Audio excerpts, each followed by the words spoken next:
Venom Computers. This is Intelligent Performance.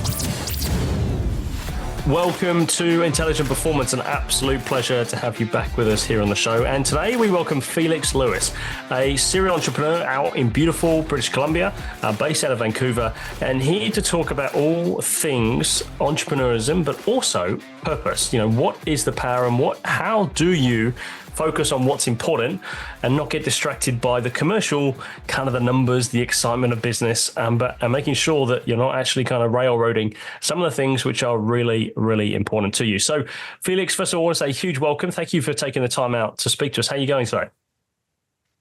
Great. Thank you. And thanks for having me. My absolute pleasure. So where I want to start is actually with a question we ask a lot of our guests, because you're a deep thinker and you've spent a lot of time speculating about success in business. And that's the question I ask all guests. And that is, what's your take on intelligent performance? Intelligent performance. Can you be a little more specific on that? It's the tagline for the show. It's the name of the show. We just kind of, I guess, that's your brand. It's a little bit kind of, what we're trying to get at more than anything is really, what's your take on it? What does it mean in your world? And how would you kind of interpret those words? Your internet's unstable. Okay, for some reason, can you hear me? Yep. Can you hear me? Okay, it was scratchy there for a second.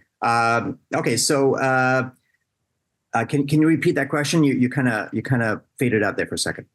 Yeah, certainly. So the question we ask all guests is, what's your take on what do those words mean to you? How would you interpret intelligent performance in your own words? Intelligent performance, in my own words, would be how we value intelligence and measure intelligence, and the concept of what is intelligence, and that's how I would. And I'm curious in your world, because you've had by all regards, a highly successful career in terms of taking a company from nothing. By the sounds of things, very little money to kind of help you along the way, and really were kind of self-built, and you've been able to exit that company. You've now got a company which is all about helping other founders do similar. So I'm curious, your journey though has been quite interesting, because performance maybe to some people is all about a financial outcome, producing an outcome, producing money. What's been your takeaways on that journey for you? What when you got to the end, what were your biggest insights, perhaps? I end meaning, quote unquote, you've achieved success of exiting a business. Yeah, I would say my drivers were my drivers have always been, I've been known as the guy that gets it done, right? You call Felix Louis and he gets it done, right? So that's been my badge of honor, so to speak, as I progressed. That was my personal brand, and any venture that I completed, whether by myself or as a consultant, that was what I held true to. That was my driver. That was my motivation. Felix is known as the guy that gets things done. He will always get it done, right?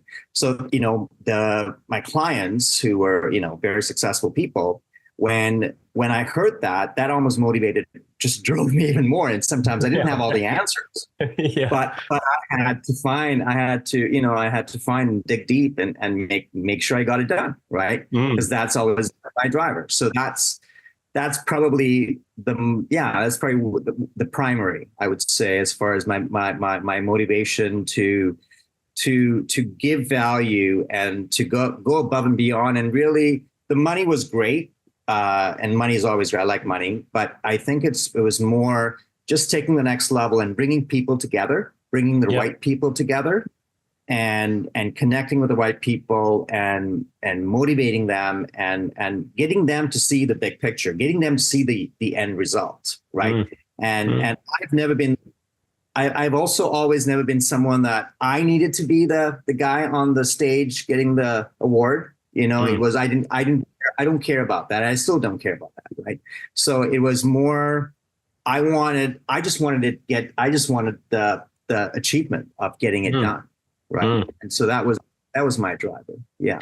I'm curious though, you have shared very openly around the kind of the sacrifice you had to make around a personal relationship, or the kind of how your business success came at the cost of a relationship. So I'm interested to know, I'm sure many entrepreneurs, if you're listening to this, or business owners, can relate to that story, right? Whether it's a personal relationship, whether it's with family, whether it's with our kids, there's often a significant cost which doesn't attract the headlines, and can often be really tough to deal with, and often done with a level of shame, perhaps, or kind of regret.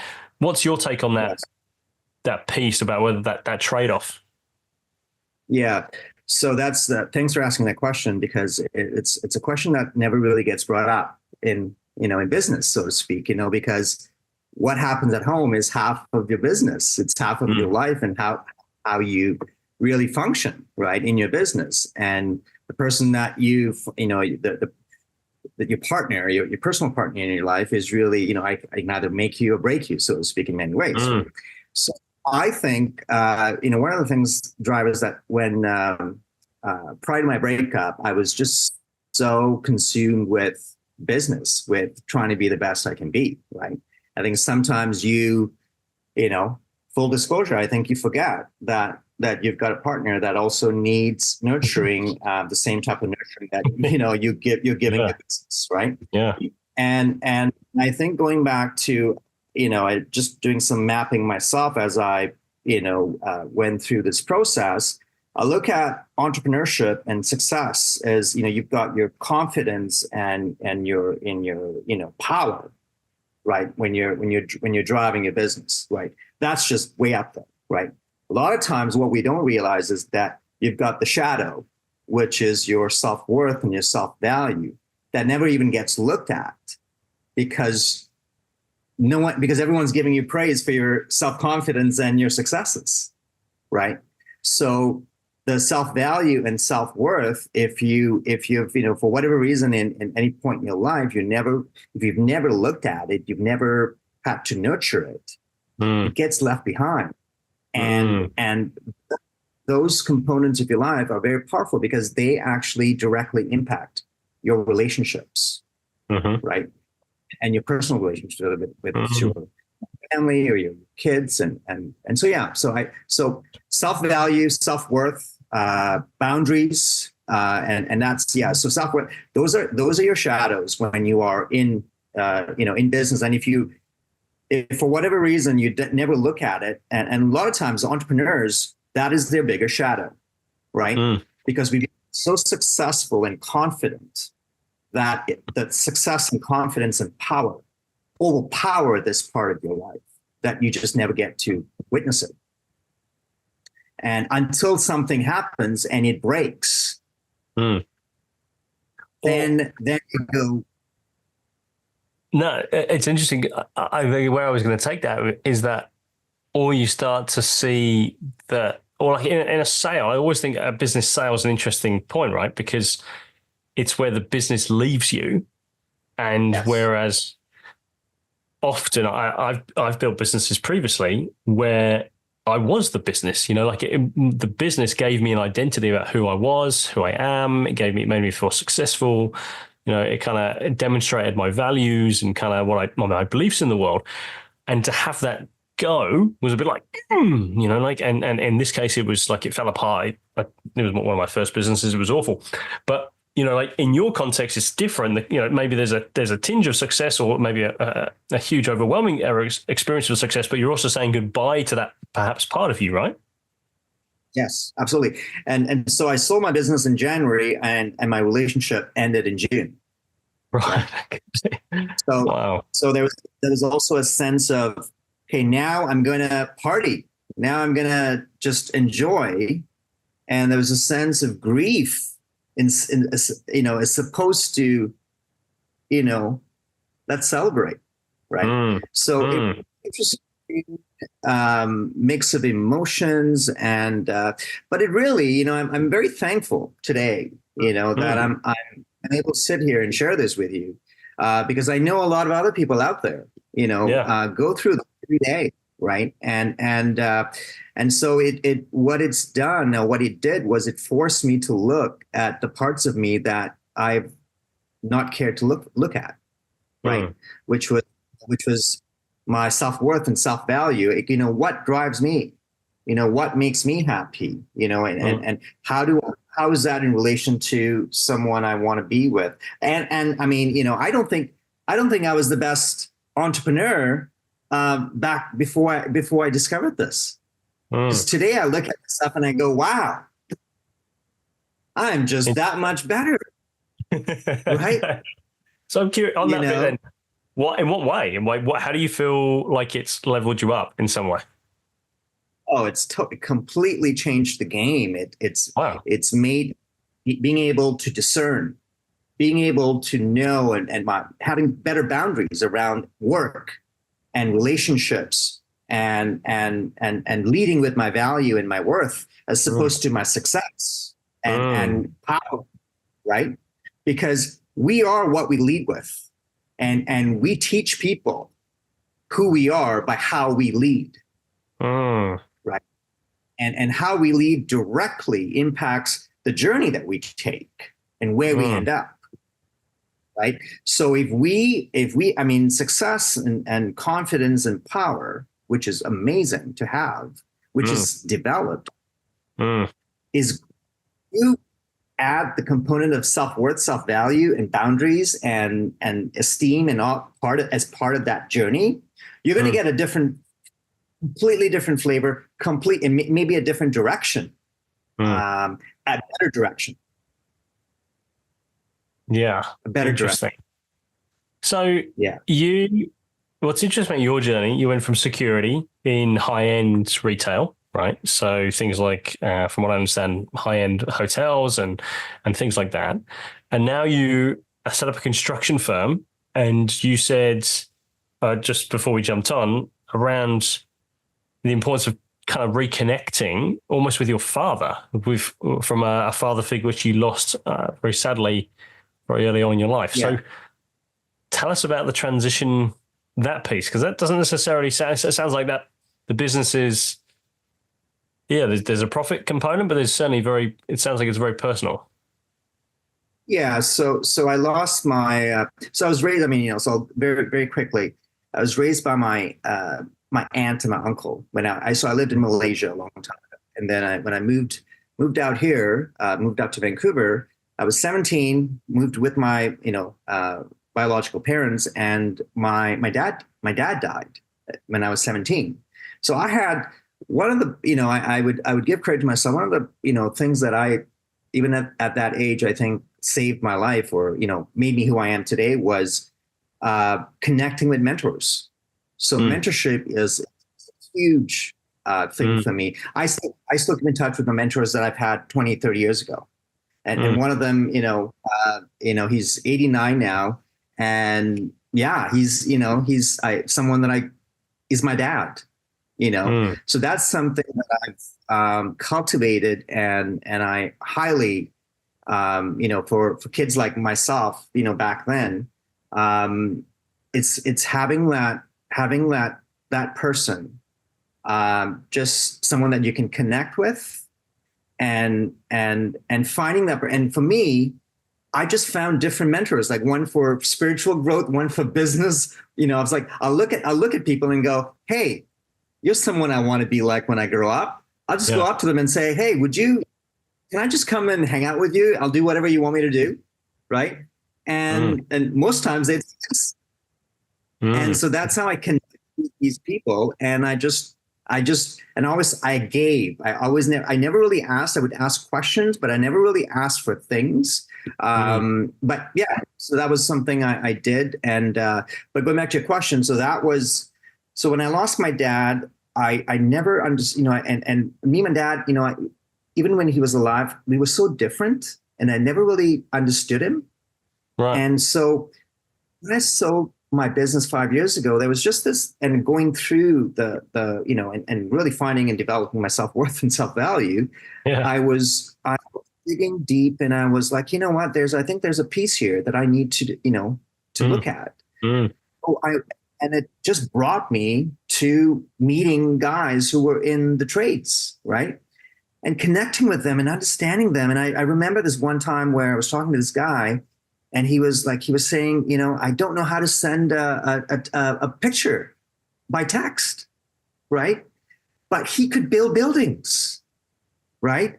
And some of these guys don't have emails, but they could build amazing things, right? They don't know how to write an email, but they can build, and do things amazing with their hands, right?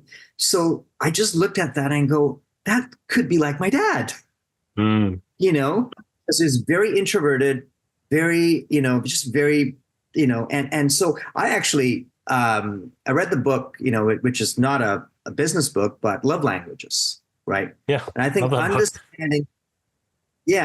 understanding how a person receives praise or love or whether personal or in business life, and giving it to them the way they need to receive it is so key to developing relationships, even if you don't understand it, right? Yeah. Even if you're that far away from each other as far as, where how you process, right? But understanding how you receive, understanding what makes you feel happy, right? It was so that's what I developed, and now I built their trust, right? So it's just kind of like, and they're giving me, they're teaching me what I was like. Oh, I bet that was something my dad would probably do, right? So it's a personal journey, but it's a great business, and we do renovations and I project manage. So I give them an opportunity to do their jobs, and I usually find guys that are older and not too old, but a lot of times in the construction industry, there's when you get to a certain age, the regular jobs are not there because they want the fast moving guy, right? So the older guy, which is more experienced, they just get left behind sometimes, right? So that's my market. So that's who I, and I've got a niche. We do heritage buildings, right? And and that's the other thing about this business, because when I started it, it was just it was a fun thing to do, right? I've been getting business, no website, it's all referral. The beautiful thing about construction, isn't it? I'm just starting to do something. I'm just starting to put together a website and stuff like that. Right. But I've never had to. Right? And what's give us some kind of flavor of that, Felix? So are we talking about, you're a 4-man crew? Are you like a 400-man crew? Or are you a 4,000-man crew? What's the... About 7 to 10 guys. Right. Okay. 7 to 10 men. Yeah, nice. And so it's it's a small but niche product, and then heritage building strikes the fear of living got into most people. So, but margins are good if you know what you're doing, I would imagine. So margins are amazing. Our key to, going back to, when you give Felix something, he gets it done, is that I'd say 65% of my business comes from other general contractors, bigger guys that use other people that screw up and they call us. Right. So one of the things that I've always prided on is going back to, you give Felix a job and he gets it done. And that's always been my key. And so I make sure I don't, it's like, why don't you go bigger? Why don't you go get 20 guys? Why don't you get 30 guys? I don't want to get 30 guys if I don't have the quality of 30 guys that I can trust to the top. So these guys are guys I've had relationships with that I know they're going to do the right job. And I know I don't have to be there babysitting them. I know they're, and I know how to deal with them. I know how to work with them. Right. I'm curious, Felix. It's really great. I think it makes me think, what would you do differently? Like it sounds like you've gone on this huge personal journey of like, and you're reconnecting with Dad. Now you're reconnecting. Now you're seeing like you're embracing shadow. You're seeing the benefits of your shadow in that process. Going back to Felix, you said you sold that business after 15 years. So you're probably you're 29, 30, something like that now. So when you were, mid-teens, so how, like where were you what would you do differently, or what would you be saying to the young entrepreneur Felix when he was starting out then, in terms of, and I guess that kind of leads into this start, scale, sell program and company that you're building as well. Like, how would you advise yourself differently? Well, it's great question. I no regrets. I don't like having regrets, but if I were to do things differently, I think everything that has happened to my life happened for a reason. I feel like I'm exactly where I'm supposed to be in life in many ways. So I don't like taking anything away, but maybe adding, right? Maybe I'd say what could have added to the processes. I think discovering this part of me, this piece with self-value and self-worth and boundaries earlier. And I don't know how I would have done that, because, but I think like I said, I think I received this blessing. I had to lose something to receive it. I had to lose something. I had to lose the relationship to receive, to be able to receive this and to be able to see it for what it is. So that was, it was something that I remind myself every day, right? And sometimes you have to sacrifice to open the door to something new. And so that's what I've learned. I don't know if that answers your question, but that's what I've learned in the process. And so the sacrifice to open a new door, so you're saying is be comfortable with the sacrifice? Is that what you're kind of alluding to? Well, I think it's comfortable. I think it's understanding the sacrifices, understanding why it had to happen. Because sometimes you when you understand it, you give it grace, right? Understand that you can let go. And I'm the same, I've had, business contracts that have failed. And at the time it failed, I'm like, why? We were just right there, almost there. And then, down the road, you're like, oh my God, thank God. Yeah. Right. Thank God, because, it would have been a hell. Right. So I think, and I've discovered in life, right? I've discovered that, even selling my business, the first guy that came to buy it was all shiny and he was a scam artist, right? And he would have made my he would have just conned me, right? But it was shiny, it was, and he said all the right things and got me excited. And at that time, and he said going back to some people, it's, you can use the tools that you have for good or bad, right? We all have tools, right? And he unfortunately was using it, and in business you're going to get that, right? And how you navigate. I think the experience, and that's why I start, scale, sell, and people that want to sell, like I feel like I've been through so much now, to understand what to look for, right? I understand whether you're starting, scaling or selling, and it's knowing the right questions to ask. And when you're selling, it's like, what are you selling? Because a lot of people come and ask me, I say, hey, can you help me? I say, what are you selling? Because a lot of times people don't have a tangible, there's no value. If your business is you, then, what do you sell, right? And how do you sell business? It's like, how do you sell, right? Yeah. So, awesome, but yeah. No, it's cool. It's a really, it sounds like you've tapped into like an inner peace, which is really interesting. And it's not, because I feel like I was watching a Gary Vaynerchuk video and he was like, entrepreneurship is just basically facing mistakes and errors and disappointment continuously. and his take is, find the joy in doing in the work, enjoy the process, enjoy, building something and knowing that that's what it's actually like. So it's for you then, I'm curious, if there was one thing or a few things that people could really start to apply in their business, which makes a profound difference in terms of this starting to think about selling or starting to I'm not sure if it's that personal journey, which perhaps you maybe would advocate for, but what do you think from your perspective are the most kind of the key things they need to be focused on? Well, I think mindset is one of the biggest things, but I think the mindset of when you are taking action, to basically have the mindset that you might fail, but the failing is really a learning, and that takes the pressure off failing, right?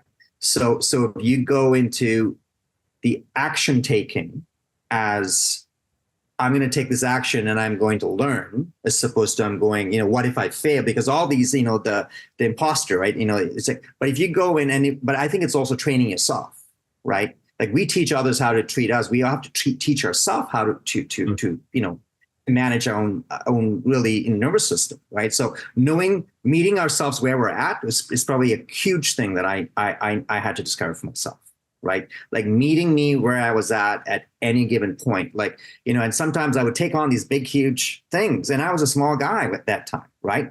But it worked out for me, right? But it just happened to work out for me. But sometimes, and it was a heavy weight that I was lifting sometimes, and oftentimes it's, I think, my ability to just regulate, right, and stay calm, under pressure, right. I think my ability to empower my team, my people, right, my ability to say, you take this and I would say when I got to a certain point, I never said I was a leader until I got to a point when I said my only job was to make decisions in this company. My team were implementing and coming to me with the feedback, and my job as the leader was making decisions, and that's all I did, right? And I think when you get to that point when your job is really just making decisions based on the feedback that you're getting from your team, that's probably when you can think about selling a business, because that's when your business is in form, right? And that's when you're selling an entity that you're coming into, or a new leader's coming into and doing the same and taking it to the next level, whatever vision he wants to see.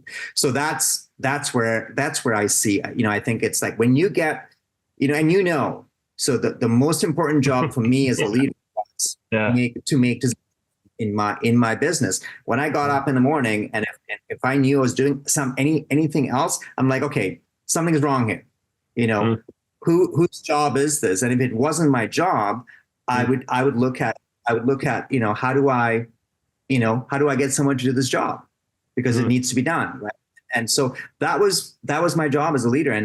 But I think as you and that's one of the things that when I never hired managers, I hired coaches, right? Coaches inspire people, managers tell people what to do.